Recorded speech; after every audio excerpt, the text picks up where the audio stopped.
उत्तर भारत के घने जंगल के बीच एक ऐसा गांव था जिसका नाम सरकारी रिकॉर्ड में आज भी दर्ज था, धनौरा। लेकिन अजीब बात यह थी कि जो लोग वहां गए वो या तो कभी लौटे नहीं, और जो लौटे वो पूरी तरह इंसान नहीं रहे। धनौरा की बदनामी। कहते हैं धनौरा में रास्ते बदल जाते हैं, घर अपनी जगह छोड़ देते हैं और आवाजें अपनों की हो जाती हैं। लोग इसे छलावे का गांव कहते थे। छलावा, जो दिखे वो सच नहीं, जो बुलाए वो अपना नहीं। रवि, जो डर से नहीं भागता था। रवि वर्मा, उम्र 29 साल, पेशा स्वतंत्र पत्रकार। उसे भूत प्रेत पर भरोसा नहीं था, उसे भरोसा था डर के पीछे छुपे झूठ पर। जब उसने धनौरा के बारे में पढ़ा तो उसके दिमाग में सिर्फ एक बात आई, अगर ये सब झूठ है तो कोई तो सच होगा, और अगर सच डरावना है तो वही उसकी कहानी थी। पहली चेतावनी। रवि बस से आखिरी कस्बे सारंगपुर पहुंचा। वहां का माहौल अजीब था। लोग कम बोलते थे और धनौरा नाम सुनते ही उनकी आंखें झुक जाती थीं। एक चाय वाले ने कहा, बाबू, वहां दिन में जाना और सूरज डूबने से पहले लौट आना। रवि ने पूछा, अगर न लौटा तो? चाय वाले ने कप नीचे रख दिया, तो गांव तुम्हें लौटा देगा, लेकिन वैसा नहीं जैसा गए थे। जंगल का रास्ता। धनौरा जाने का रास्ता एक पतली कच्ची सड़क से होकर जाता था। जैसे जैसे रवि आगे बढ़ा, मोबाइल नेटवर्क गया, घड़ी रुक गई और हवा अचानक ठंडी हो गई। पेड़ इतने घने थे कि आसमान दिखना बंद हो गया। और तभी उसने देखा एक लकड़ी का टूटा हुआ बोर्ड, धनौरा 2 किलोमीटर। लेकिन उस बोर्ड पर तीर उल्टी दिशा में बना था। गांव में पहला कदम। जैसे ही रवि ने गांव में कदम रखा, उसका दिल बिना वजह जोर से धड़कने लगा। मकान थे लेकिन दरवाजे बंद, खिड़कियां थीं लेकिन पर्दे हिल रहे थे।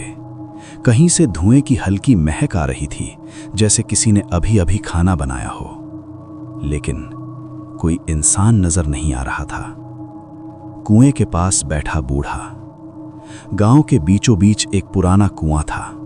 उसके पास एक बहुत बूढ़ा आदमी बैठा था। सफेद कपड़े, झुकी हुई गर्दन और आंखें जैसे उनमें कुछ भी बचा ना हो। रवि ने पूछा, बाबा, क्या ये धनौरा है? बूढ़े ने धीरे धीरे सिर उठाया। तू पूछ रहा है या रास्ता ढूंढ रहा है? रवि चुप हो गया। बूढ़ा बोला, जो यहां सवाल पूछता है वो अक्सर जवाब बन जाता है। शाम का उतरना। सूरज ढलने लगा। धनौरा में शाम अचानक आती थी, जैसे किसी ने लाइट बंद कर दी हो। धुंध चारों ओर फैलने लगी। बूढ़े की आवाज आई, रात में मत रुकना। लेकिन तब तक रास्ता गायब हो चुका था। खाली घर जो खाली नहीं था। रवि एक खुले घर में घुसा। अंदर सब कुछ मौजूद था, चारपाई, बर्तन, दिया। लेकिन दिए की लौ अपने आप हिल रही थी, जैसे किसी के सांस लेने से। रवि लेट गया, थका हुआ था। और तभी उसने सुना, रवि। आवाज उसकी मां की थी। उसका शरीर जम गया। मैं बाहर हूं बेटा। उसका गला सूख गया। वो जो मां नहीं थी। रवि बाहर निकला। धुंध के बीच एक औरत खड़ी थी। मां जैसी साड़ी, मां जैसी आवाज। लेकिन जब उसने चेहरा उठाया, आंखें पूरी काली थीं और मुंह असामान्य रूप से फैला हुआ। वो मुस्कुराई। अब तू रास्ता भूल चुका है। भाग 1 का अंत। रवि पीछे हटा, भागा। लेकिन गली बदल चुकी थी। घर गायब थे। कुआं सामने आ गया था और हर तरफ से आवाजें। मां, पिता, दोस्त। किसी ने उसके कान में फुसफुसाया, धनौरा में जो अपना दिखे वही छलावा है। और उसी पल गांव की घंटी अपने आप बज उठी। लेकिन वो आवाज किसी मंदिर से नहीं आ रही थी, वो हवा के अंदर से आ रही थी, सीधे रवि के सिर के भीतर। रवि दोनों कानों पर हाथ रखे खड़ा था, सांस तेज थी, दिल ऐसे धड़क रहा था जैसे पसलियां तोड़कर बाहर आ जाएगा। ये सब भ्रम है, उसने खुद से कहा। लेकिन धनौरा में जो चीज सबसे पहले मरती है वो तर्क होता है। रवि ने चारों तरफ देखा। जहां कुछ देर पहले घर थे, गलियां थीं, अब वहां बस कोहरा था। और उस कोहरे के बीच एक आकृति उभर रही थी, वही बूढ़ा, कुएं वाला बूढ़ा। वो अब खड़ा था, लेकिन उसके पैर जमीन को छू नहीं रहे थे। रवि ने कांपती आवाज में पूछा, आप कौन हैं? बूढ़े ने सिर झुकाया। मैं? वो हंसा। मैं वो हूं जो आखिरी बार सही रास्ता जानता था। रवि की रीढ़ में सिहरन दौड़ गई। ये घंटी क्यों बज रही है? बूढ़े की आंखें चमक उठीं। क्योंकि अब तू धनौरा का हिस्सा बन चुका है।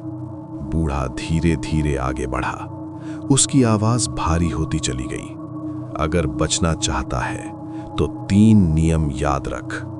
पहला नियम, जो आवाज तुझे नाम लेकर बुलाए उसे कभी जवाब मत देना। वो आवाजें तेरी यादें होती हैं, तेरे अंदर घुसी हुई।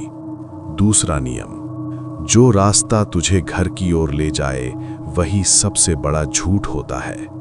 धनौरा बाहर नहीं जाने देता, वो बस घुमाता है।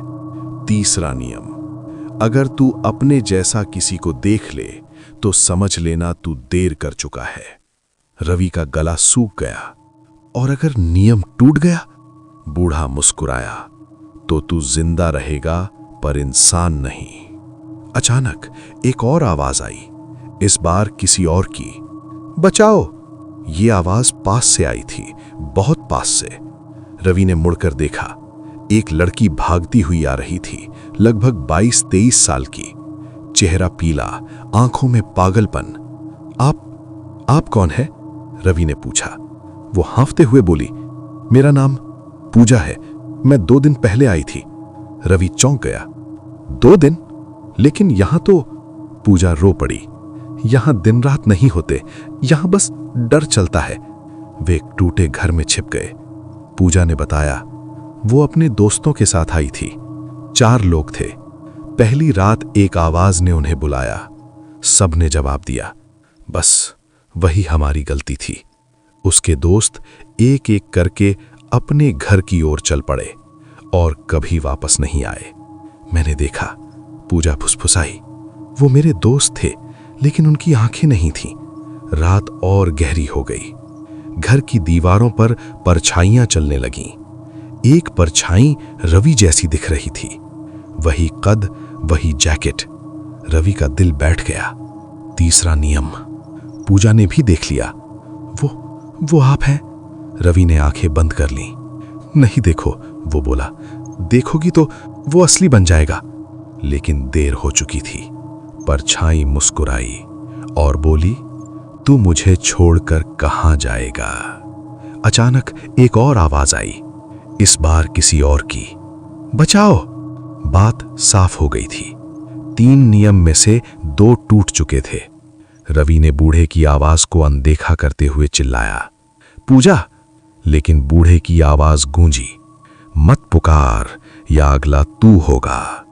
बूढ़ा फिर सामने था। अब समझ आया।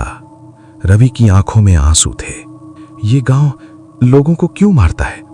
बूढ़ा गंभीर हो गया। नहीं, उसने कहा, ये गांव नहीं मारता। ये वो आत्माएं हैं जो रास्ता भूल गई थीं और अब दूसरों को भी भूलने पर मजबूर करती हैं। धुंध और गहरी हो गई। कहीं दूर फिर घंटी बजी, लेकिन इस बार रवि ने ध्यान दिया। घंटी की आवाज उसके पीछे से नहीं, उसके अंदर से आ रही थी। और तभी उसने महसूस किया कि उसकी परछाई अब उसके साथ साथ नहीं चल रही थी। वो थोड़ा पीछे थी और मुस्कुरा रही थी। रवि चल रहा था। लेकिन उसे यकीन नहीं था कि उसके कदम आगे बढ़ रहे हैं या वही जमीन पीछे खिसक रही है। धुंध अब इतनी गाढ़ी थी कि सांस लेना मुश्किल हो रहा था, और सबसे डरावनी बात, उसकी परछाई अब उसके साथ नहीं चल रही थी। वो थोड़ा पीछे थी, धीमी और अजीब तरह से टेढ़ी। रवि रुका, परछाई भी रुकी। उसने हाथ उठाया, परछाई ने नहीं उठाया। उसके कानों में फिर वही आवाज आई, अब तू अकेला नहीं है। रवि ने दांत भींच लिए। ये मेरा दिमाग है, वो खुद से बोला, ये सब भ्रम है। लेकिन धनौरा में जो चीज सबसे पहले टूटती है वो भरोसा होता है। अचानक कुएं के पास का बूढ़ा फिर सामने खड़ा था। इस बार उसका चेहरा साफ दिख रहा था। आंखें नहीं थीं, सिर्फ काली गहरी खाली जगह। तू जानना चाहता है ना, वो बोला, कि ये सब कैसे शुरू हुआ? रवि ने हाँ में सिर हिलाया। तो सुन, बूढ़ा बोला, ये कहानी उस रात की है जब धनौरा मरा था। 30 साल पहले धनौरा एक सामान्य गांव था। खेती, हंसी और शाम को मंदिर की घंटी। लेकिन गांव के बीच एक पुराना कुआं था। कहते थे उस कुएं में रास्तों की आत्मा रहती है। जो भी अंधेरे में वहां गया वो रास्ता भूल गया। लोग डरते थे पर मानते नहीं थे। उस साल एक लड़की आई थी, नाम था सीमा। शहर से, पढ़ी लिखी, डर से दूर। उसने कहा था ये सब अंधविश्वास है। एक रात वो अकेली कुएं के पास गई और गांव ने पहली बार किसी इंसान की चीख सुनी। सुबह सीमा की लाश मिली। आंखें खुली थीं, मुंह खुला था, जैसे वो कुछ कहना चाहती हो। गांव डर गया। पंडित ने कहा, आत्मा नाराज है, इसे बलि चाहिए। और उसी रात गांव ने सबसे बड़ी गलती की। उन्होंने सीमा की आत्मा को शांत करने के लिए एक जिंदा बच्चे की बलि दे दी। जैसे ही बच्चे की आखिरी सांस निकली, हवा रुक गई, घंटी अपने आप बज उठी और कुएं से कुछ ऊपर आया। कोई शरीर नहीं, सिर्फ आवाजें। मां की आवाज, पिता की आवाज, अपनेपन की आवाज। वही था छलावा। उस रात पूरा गांव एक दूसरे को पहचानना भूल गया। मां ने बेटे को नहीं पहचाना, पत्नी ने पति को नहीं। सब घर जाने लगे, लेकिन हर रास्ता कुएं की ओर जाता था। सुबह तक धनौरा खामोश हो चुका था। लोग थे पर इंसान नहीं। रवि कांपते हुए बोला, और आप? बूढ़े ने सिर झुका लिया। मैं वही बच्चा हूं, वो बोला, जिसे बलि दी गई थी। मैं रास्ता बन गया और गांव रास्तों में फंस गया। रवि की आंखों से आंसू बह रहे थे। तो ये सब खत्म कैसे होगा? बूढ़े ने कुएं की ओर इशारा किया। छलावे को सच्चाई से, कोई ऐसा जो डर के बावजूद उसका सामना करे। अचानक रवि ने देखा, उसके सामने वो खड़ा था। रवि, बिल्कुल उसी जैसा, वही चेहरा, वही आवाज। थक गया है ना? दूसरा रवि बोला, चल घर चलते हैं। रवि को तीसरा नियम याद आया, लेकिन दिल ने कहा, बस एक कदम। जैसे ही रवि ने कदम बढ़ाया, उसके पीछे से बूढ़े की चीख गूंजी, मत जा। लेकिन देर हो चुकी थी। दूसरे रवि की मुस्कुराहट असामान्य रूप से फैल गई और उसने फुसफुसाया, अब तू छलावे का रास्ता है। दूसरा रवि मुस्कुरा रहा था। वो मुस्कान सामान्य नहीं थी, वो बहुत ज्यादा फैली हुई थी, जैसे चेहरे की हड्डियां उसे सह नहीं पा रही हों।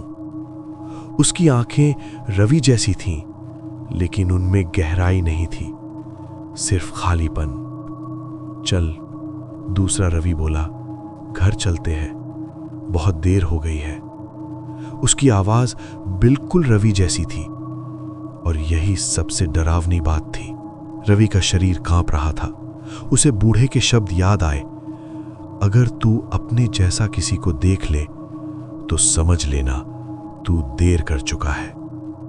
लेकिन मन अब भी तर्क ढूंढ रहा था। तू असली नहीं है, रवि बोला, तू छलावा है। दूसरा रवि हंसा, छलावा, मैं तो वही हूं जो तू बनना चाहता था। उसने एक कदम आगे बढ़ाया। डर से आजाद, थकान से आजाद, इस गांव से आजाद। अचानक रवि के दिमाग में यादें दौड़ने लगीं। उसका बचपन, मां की डांट, पिता की चुप्पी, वो रात जब उसने सच बोलने के बजाय चुप रहना चुना था। दूसरा रवि फुसफुसाया, तू हमेशा भागा है ना? हर बार। रवि की आंखों से आंसू बह निकले और छलावा यही चाहता था। धुंध के बीच बूढ़ा फिर दिखाई दिया। अब वो और भी कमजोर लग रहा था। मत सुन, वो चीखा, वो तेरी यादें खा रहा है। छलावा डर से नहीं, अफसोस से ताकत पाता है। लेकिन दूसरा रवि अब रवि के बहुत करीब था, इतना करीब कि उसकी सांस गर्दन पर महसूस हो रही थी। जमीन कांपी, कुएं से हवा ऊपर उठी और रवि को लगा जैसे कोई अदृश्य हाथ उसे खींच रहा हो। दूसरा रवि बोला, देख रहा है, गांव तुझे चुन चुका है। तू रास्ता बन सकता है या यहां हमेशा भटक सकता है। रवि ने कुएं की ओर देखा। उसकी गहराई अंतहीन लग रही थी। रवि ने आंखें बंद की और पहली बार खुद से सच बोला। हां, वो बोला, मैं डरता हूं, मैं भागा हूं, लेकिन मैं और नहीं भागूंगा। जैसे ही उसने ये कहा, दूसरे रवि का चेहरा कांपने लगा। उसकी मुस्कान टूटने लगी। अब वो रवि जैसा नहीं रहा। उसका शरीर असामान्य रूप से लंबा हो गया, हाथ बहुत ज्यादा पतले, आंखें एक दूसरे से दूर और मुंह ऐसा लगा जैसे कभी बंद ही नहीं हो सकता। वो चीखा, तू मेरा नहीं बन सकता। पूरा गांव कांप उठा। जमीन फटी। कुएं के अंदर से आवाजें आईं, सैकड़ों आवाजें, बच्चों की, औरतों की, मर्दों की, सब एक साथ। रास्ता दे दो। बूढ़ा धीरे से बोला, ये सब वही है जो छलावे के पीछे चले गए। अगर इन्हें मुक्त करना है तो किसी एक को यहां रहना होगा। रवि ने उसकी ओर देखा। किसी एक को? बूढ़े की आंखों में दर्द था। हां, और इस बार बलि जबरदस्ती नहीं होगी। दूसरा रवि अब घुटनों पर था। वो पिघल रहा था, लेकिन कुआं अब भी भूखा था। रवि समझ गया, अगर वो चला गया, छलावा किसी और रूप में लौट आएगा। अगर वो रुका, गांव को रास्ता मिल सकता है। उसने गहरी सांस ली। रवि कुएं के किनारे खड़ा था। नीचे अंधेरा उसे बुला रहा था और पीछे गांव की सारी आत्माएं सांस रोके खड़ी थीं। बूढ़े ने धीरे से कहा, अब फैसला तेरा है। और उसी पल कुएं के अंदर से एक जानी पहचानी आवाज आई, रवि। सुबह की रोशनी फैल चुकी थी। धनौरा, वही गांव जो रात तक एक डरावना भूल भुलैया था, अब शांत खड़ा था। हवा चल रही थी, पंछियों की आवाज आ रही थी और सबसे अजीब बात, घंटी नहीं बज रही थी। सालों बाद धनौरा ने असली सुबह देखी थी। धुंध पूरी तरह छट चुकी थी। रास्ते सीधे दिख रहे थे। घर अपनी सही जगह पर थे। जो लोग अब तक परछाई जैसे थे, वे जमीन पर बैठकर रो रहे थे। पूजा भी वहीं थी। इस बार उसकी आंखों में खालीपन नहीं था। वे कुएं की ओर देख रही थी। कुएं के पास भीड़ जमा थी, लेकिन कुएं के भीतर अब कुछ नहीं था। न आवाज, न परछाई, न छलावा, सिर्फ गहराई, शांत और स्थिर।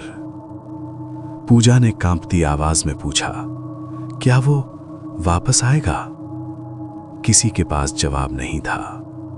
अचानक हवा में हल्की सरसराहट हुई और वहां जहां कभी कुएं वाला बूढ़ा बैठा करता था, अब एक छोटा सा पौधा उगाया था। हरी पत्तियां, जीवित, जैसे किसी ने बरसों बाद सांस ली हो। पूजा की आंखों से आंसू बह निकले। वो बच्चा, वह बुदबुदाई, आखिरकार मुक्त हो गया। गांव के सबसे पुराने घर में एक दीवार थी जिस पर सालों से कुछ लिखा था, लेकिन कभी पढ़ा नहीं गया। अब वो साफ दिख रहा था। ये गांव आत्माओं से नहीं, इंसानों की गलतियों से बना है। जो डर से भागता है वही रास्ता भटकता है। दिन ढलने लगा। सरकारी लोग आए, रिकॉर्ड बनाए गए, धनौरा को सामान्य घोषित कर दिया गया। लेकिन एक सवाल हर किसी के मन में था, रवि कहाँ है? उसका शरीर नहीं मिला, उसका सामान नहीं मिला। लेकिन कुएं के पास एक पत्थर रखा था। उस पर ताजा अक्षरों में लिखा था, अगर तुम यहां से निकल पाए हो तो याद रखना, रास्ता कभी झूठ नहीं बोलता, हम बोलते हैं। पूजा ने पत्थर को छुआ और पहली बार उसे डर नहीं लगा। 1 साल बाद धनौरा में लोग फिर बसने लगे। बच्चे खेलने लगे, खेतों में फसल उगाई। लेकिन रात में जब सब सो जाते तो कभी कभी हवा में एक धीमी आवाज आती। कोई चेतावनी नहीं, कोई बुलावा नहीं, बस एक फुसफुसाहट, गलत रास्ता मत चुनना। कुछ लोग कहते हैं कि अगर कोई रात में जंगल के रास्ते गलत मोड़ ले ले तो एक साया उसे सही दिशा दिखा देता है। न चेहरा, न आवाज, बस एक मौजूदगी, और रास्ता फिर कभी नहीं भटकता। धनौरा अब छलावे का गांव नहीं था, वह एक याद था कि डर से भागना सबसे बड़ा धोखा है। और कभी कभी किसी एक इंसान का सच हजारों आत्माओं को मुक्त कर देता है। कुएं के पास उगा पौधा आज भी वहां है। लोग उसे एक नाम से जानते हैं, रवि का रास्ता। अगर आज रात चैन से सोना चाहते हो तो हॉन्टेड लैब को अभी सब्सक्राइब करो, क्योंकि अगली कहानी तुम्हें ढूंढ रही है।